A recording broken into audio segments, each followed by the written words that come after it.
ఓం నమో భగవతే శ్రీరమణాయ. September 29, 1935. భాషణములు 76. KSN Iyer ఇలా అడిగారు: ప్రాపంచిక వ్యవహారాలకు ఆధ్యాత్మ జీవనానికి సమన్వయం సాధ్యమనే నమ్మకం నాకు కలగడం లేదు.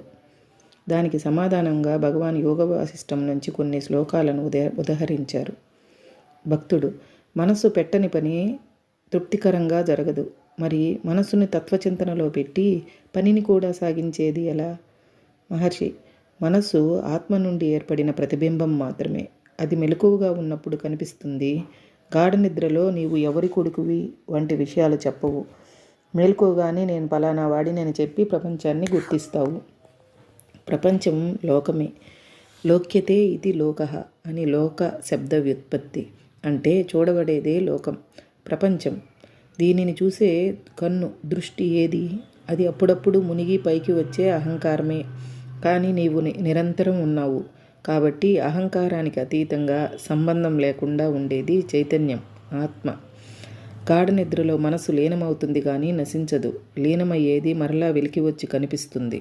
ధ్యానంలో కూడా ఇది జరుగుతుంది. కానీ నశించిన మనస్సు మరలా రూపొందదు. కాబట్టి యోగికి లక్ష్యం మనోనాశమే కానీ మనోలయం కాదు.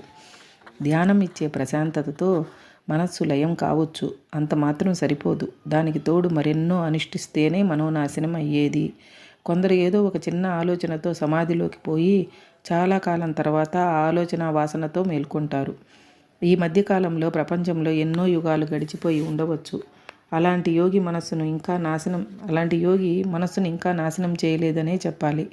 మనస్సును ఆత్మ కంటే వేరుగా గుర్తించకపోవడమే మనోనాశనం. ఇప్పుడు ఈ క్షణంలో కూడా మనసు లేదు. దీనిని గుర్తించు. దైనందిన కార్యకలాపాలలో కాకపోతే నీవు ఈ విషయాన్ని ఎలా గుర్తించగలవు? రోజువారీ పనులన్నీ అప్రయత్నంగా సాగిపోతాయి. వీటన్నిటినీ పెంచే మనస్సు నిజం కాదని, అది కేవలం ఆత్మ నుంచి బయలుదేరే పిశాచమని తెలుసుకో. మనస్సును నశింపజేసే విధానం ఇదే అని తెలుసుకో. హరే రమణ.